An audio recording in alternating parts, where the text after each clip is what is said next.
Well, it's a tale as old as time. Boy meets girl. Boy breaks up with girl to date older girl. Girl grows up and becomes a smoke show. Boy doesn't grow or mature, yet slides into old girl's DMs begging for her to take him back, while also adding 30 pounds of fat and no accomplishments to his resume. If you haven't guessed, I'm the fat slob who made a mistake. And INART, yes, that INART is the smoke show that I'm begging to take me back and give me a chance. That's right, people. Just like the thumbnail said, get in! Because we're doing a 180 and a massive U-turn on INART. Let's do it.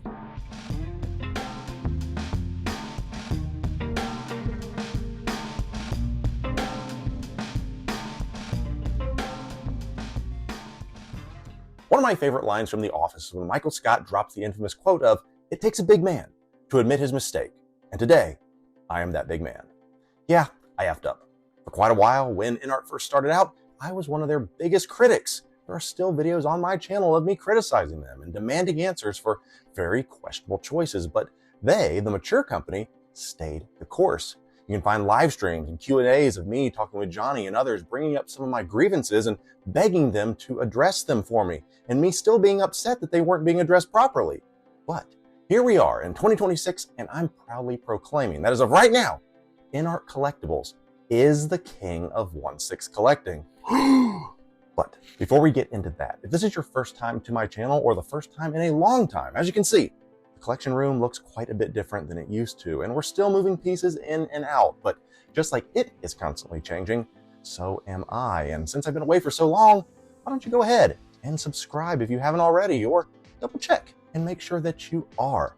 I'm hoping to have a lot more content consistently coming out for everyone, and I would love for you to join in on the fun. So fingers crossed that we can do some more of that.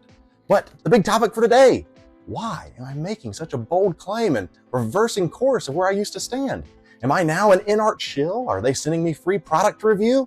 No, of course not. I'm just mature enough to admit that I was too harsh on a new company and maybe had too high of expectations. And INART, if you are listening, like Thanos said, perhaps I treated you too harshly. But how did we get here, and what's the story of my beef with them in the first place? Well, I'll make this quick because some of you guys have heard this a dozen times, but I need to start somewhere because you might be new and you haven't heard the first chapters of this story. So let's get right into it, shall we?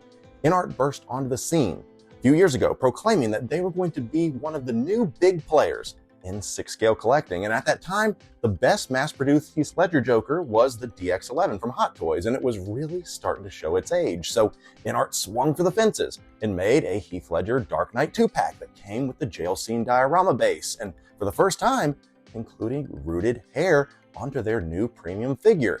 Now, yes, it did come at a premium price, but INART wanted to differentiate themselves from cheaper lines, and with that premium cost, naturally came premium expectations.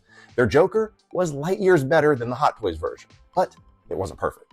And my copy came late, and the hair was absolutely egregious. So bad that I had to doctor up and fix it myself, which I felt that was inexcusable for the price that I had to pay.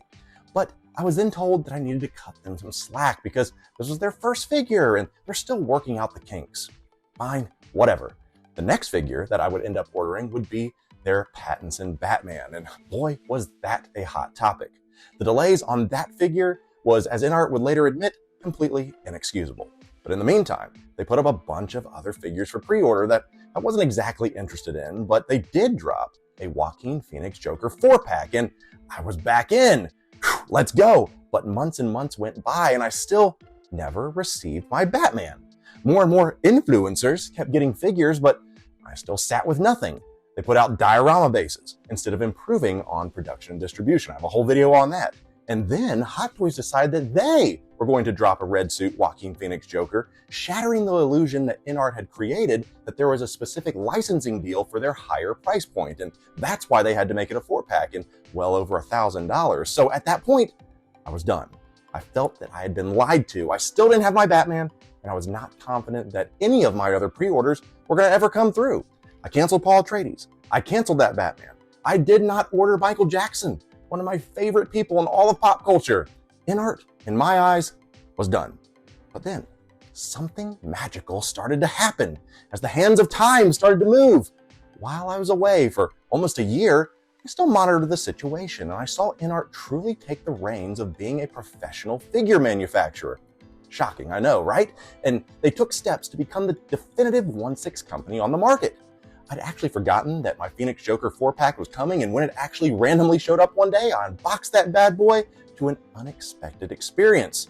I held in my hand 4 absolute works of art that were masterfully packaged, and I felt like that I was truly holding a premium product. But maybe this was a one-off. Could INART continue to live up to these high standards? Hot Toys themselves decided to fire back with their own artisan line, and I thought the former king of 1/6 was about to knock INART out for good. They did a better Heath Ledger Joker. They have the Star Wars license. They made Artisan Anakin, a more affordable red suit Joker with faster turnaround times and more consistent distribution. All of these were in the win column for Hot Toys. But unfortunately, Hot Toys became the Atlanta Falcons and blew a 28-3 lead. Abysmal glue issues, way too many announcements, increased delays, final products that are far inferior to the prototype. This is what Hot Toys has done lately.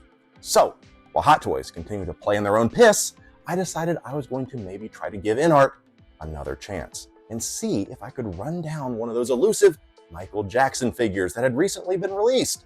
It wouldn't be long until I finally found one and got my hand on it, and I then started to realize that INART perhaps had grown up quite a bit, and they had quite a specimen on their hands. I was in love with it. I actually made a trade with someone for a second one to make a Billie Jean custom, and I didn't want recency bias to take over. I wanted to try to be objective, but after another failed Hot Toys artisan figure in God Loki, and then getting my hands on an absolutely exceptional Snape from INART, I had seen enough. I realized that I had made a mistake. It took a little bit of doing and some growing pains, yeah, but INART actually has emerged as the best 1/6 company on the market. And I want to give you 4 quick reasons as to why. The biggest and most glaring reason is because INART actually listens to its customer base. Now, the me of last year would argue that Hot Toys simply can't because of the scale of their production and how big they have become. They just can't give in to people complaining over everything. This isn't mob rule. Well, it goes deeper than that. Actual adjustments to figures. Numerous times, INART has addressed their value concerns. They, for free of charge, added in a jukebox to the smooth criminal Michael Jackson figure that's coming. They, free of charge, added the Snape potions table that everyone was asking for. They, free of charge, added an entire second body for their upcoming Terminator figure.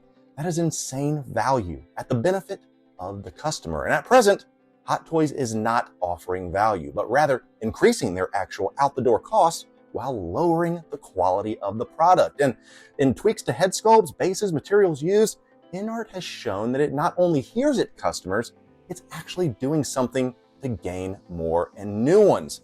Whether it's a live stream to answer questions or video features to highlight something, they are making themselves available and even vulnerable. And to that, I've needed to say 10 Hail Johnnies and 5 R Vipers in penance, because Hot Toys ain't doing any of that. But the second reason that INART is taking the lead is because their premium figures actually feel like premium, and they come in premium packaging. As I mentioned before, I was blown away when I got my art box for that Joker 4-pack and I started to open it up. It itself was a work of art. From the opening experience to the packaging itself, it literally felt like there was something different, tangible about these figures. Even the assembly and the instruction sheets felt like they were high-end and they're actually in color. No black and white folded inserts jammed into the plastic clam trays like Hot Toys does. No, this is a premium collectible done right. And it's the little things that make such a big difference. Every piece is individually wrapped and placed in foam and thoughtfully laid out. That takes planning, effort, and it shows. The next big reason that INART is starting to really pull away is because they're doing actual innovations when it comes to these figures that we love. Although it started out a little rocky, they were first to add the rooted hair to their figures, and Hot Toys followed suit. Quite poorly, I might add. Still haven't figured that out, apparently. They started to force Hot Toys' hand to make moving eyes the absolute baseline for all figures moving forward, and I say bravo to that. They started magnetic bases, not perfect, and they've gone back to the drawing board on that, but Hot Toys would later follow suit. They started with magnetic eyes with Snape, which allows you to not have to pop the stupid head off or the hair whenever you want to change where your figure was looking. An absolute home run and a big deal for collectors. Hot Toys has yet to deliver on any of that. Hot Toys has started giving us USB-powered figures with lightsabers and whatnot, but the cable management is atrocious on these things. And for the leading 6-scale company, collectors should be expecting a lot more. Lastly, INART has a solid future pipeline of upcoming figures. Yes, and here's a rare knock for this new INART fanboy, but it is taking a bit too long to get some of these lines completed and new figures officially announced. But at least you know what is coming. With Hot Toys, you may get a vague teaser or a shadowy image of what could come. Now, I'm still waiting for that INART Daenerys to eventually show up and to emerge from her graveyard, but at least I know it's coming. I used to think that it was a mistake to show their prototypes at conventions. I used to laugh whenever they would have the influencers review the prototypes to build hype, and well, now I'm sitting here realizing that I think I missed the boat. You know what? I'm excited for all the new licenses they're starting to get. I'm excited for them to expand into more global markets. I love that I can order directly through them for some of these licenses, and I don't have to worry about getting ripped off by a third-party retailer and having to deal with that headache. All this and more is why I now have 9 INART figures myself, with hopefully many, many more on the way in pre-order. As I said, I've done a 180, but what about you? Have you always been in INART's camp? Are you still a Hot Toys fanboy? What is the next big step that both Hot Toys and INART need to take themselves to truly cement their flag in the ground as the premier 1/6 figure company? Let me know and fight it out in the comments below. And speaking of those comments, as we wrap this up, if you've made it this far, I would like to propose an interactive way of doing some of my next videos. If there is something that you want me to talk about and to address, make sure to comment. And whatever comment gets the most likes, then that's what I will discuss next. Sound like a plan? You like it? You hate it? Well, let me know that down below as well. So until next time, happy collecting. Please forgive me, INART, and I'll be seeing all of you in our next video.